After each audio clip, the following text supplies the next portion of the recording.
Havuzu kapı bo'lmaydi, osmonni ustuni bo'lmaydi, ko'rpani yengi bo'lmaydi, osh pichoqni qini bo'lmaydi.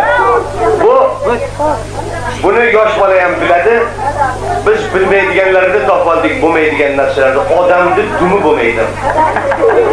Maymunni shimi bo'lmaydi. Kesak devorda g'ishi bo'lmaydi. O'rtoqlar, ba'zi bir shofirlarda soвершенно o'pkasi bo'lmaydi. Ularning kapotisiga qo'yib yuradi. Yigitlarning yubkasi bo'lmaydi. Ariq moldek eti bo'lmaydi, chayqovchining beti bo'lmaydi, g'ishlik uyda xonasi bo'lmaydi, Dubay ko'chada yurgan kuchuyning dadasi bo'lmaydi. Toza yerni sho'ri bo'lmaydi, urushqa xotinning eri bo'lmaydi. Qizil chiroqdan o'ti bo'lmaydi, paxtakorning yuti bo'lmaydi.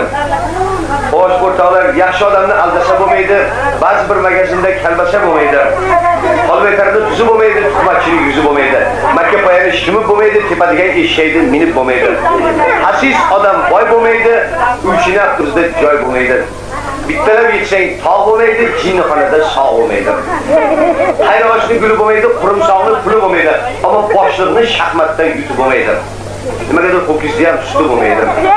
Dangashani sutrasa bo'lmaydi, erkaklarning pulgasi bo'lmaydi. Cho'chqani arig'i bo'lmaydi, negerni sarig'i bo'lmaydi.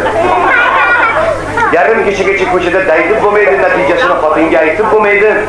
Avtobusda 5 tiyindan qochib bo'lmaydi, chunki orqa eshigini ochib bo'lmaydi.